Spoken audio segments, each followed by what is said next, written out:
देख रहे हो मेरा रिएक्शन चैनल दीपक कुमावत। आज हम देखेंगे हॉरर स्टोरी। तो चलो शुरू करते हैं।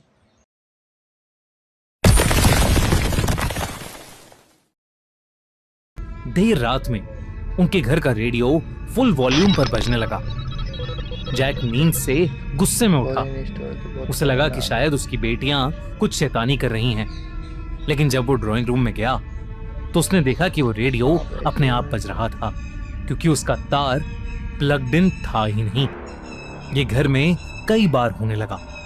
घर का टीवी और रेडियो अपने आप ही फुल वॉल्यूम में ऑन हो जाते, बहुत डरावनी जबकि वो अनप्लग्ड होते थे। आप पूरा देखना। ड्रॉर्स और कैबिनेट्स अगर आप अपने आप खुल जाते थे। घर का टेम्परेचर भी अपने आप ड्रॉप हो जाता था और गर्मी के महीने में भी घर के अंदर एक कपकपाती ठंड हो जाती थी। जब जैक और जेनेट के बेडरूम का बाथरूम रेनोवेट हुआ तो कुछ बेहद अजीब घटा। रेनोवेशन के अगले दिन ही जब जेनेट ने बाथरूम देखा तो पूरे बाथरूम में किसी के खरोचों के निशान थे, जैसे रात भर कोई जानवर उस बाथरूम में फंस गया हो। इस इंसिडेंट के बाद अब जैक और जेनेट को घर से थोड़ी घबराहट हो रही थी। एक बार जेनेट अपने कमरे में थी तो उसे लगा कि जैसे बगल वाले कमरे से उसकी सास उसे आवाज दे रही है।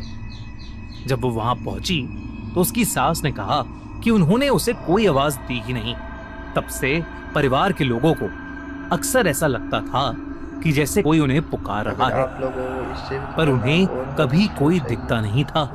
एक बार रात में जैक और जेनेट को अपनी बेटी के रूम से अजीब सी चीखने की आवाजें आ रही थीं। वो भागे भागे वहां गए तो उनकी बेटी का चेहरा पसीने पसीने था। वो अपने कमरे के कोने में कुछ देखकर बहुत ज्यादा डरी हुई थी। वो बार बार कह रही थी कि उस कोने में कोई है जो बेहद डरावना है और हवा में उड़ रहा है।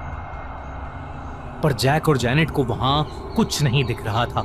जब उन्होंने रूम की लाइट्स ऑन की तो उनकी बेटी को भी वहां कुछ नहीं दिखा।